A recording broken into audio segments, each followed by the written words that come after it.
The Eastern Regional Meeting of the Electricity Employees Federation of India was convened on Saturday at the Student Youth Bhavan in Melan Mart, Agartala. The convention was attended by Subhash Lamba, President of the All India State Government Employees Federation.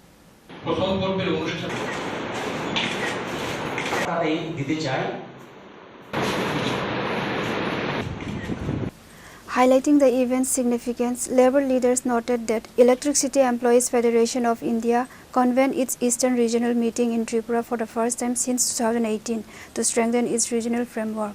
While delegations from 7 eastern states were initially expected, 19 delegates representing 4 states ultimately attended to engage in the high-level policy deliberations.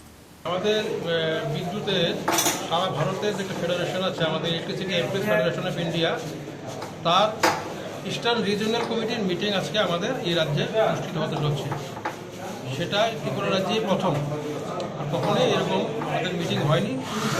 এখানে আমাদের সারা ভারতবর্ষের যে বিদ্যুৎ ক্ষেত্রের যা বর্তমান অবস্থা এসব নিয়ে আলোচনা হবে এবং পরবর্তী সময় এটা আমাদের সর্বভারতীয় ক্ষেত্রে যে আমাদের বিদ্যুৎ ফেডারেশন সেই বিদ্যুৎ ক্ষেত্রেরও এই বিষয়গুলো নিয়ে আলোচনা করা হবে। এই বিষয়ে আজকে আমাদের এখানে এই মিটিংয়ের মধ্যে আমাদের 7টা স্টেট এখানে আসার কথা ছিল, বিভিন্ন কারণে ওনারা আসতে পারেনি। আমাদের এখানে 4টা স্টেট এসছেন, 4টা স্টেট থেকে 19 জন প্রতিনিধি আমাদের এখানে এসছেন। এখানে পশ্চিমবাংলা থেকে, উড়িষ্যা থেকে, আসাম থেকে এবং মেঘালয় থেকে। আর আমাদের রাজ্যের যারা বিদ্যুতের যারা আছেন, নেতৃত্বে যারা আছেন তারাও এখানে উপস্থিত থাকবেন।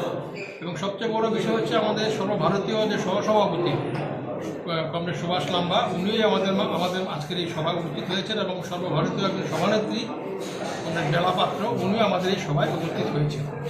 এই হচ্ছে আমাদের মোটামুটি আজকের এই বিদ্যুতের যে মিটিংটা, সেই মিটিংয়ের বিষয়বস্তুগুলি আগামী দিন যখন আমাদের আলোচনা যা হয় আমরা পরবর্তী সময় এটা সারা রাজ্যের মানুষের কাছে নিয়ে যাব। আপনাদের মাধ্যমেই আমরা সংবাদ মাধ্যমের মাধ্যমে আমরা এটা নিয়ে যাওয়ার জন্য আমরা চেষ্টা করব।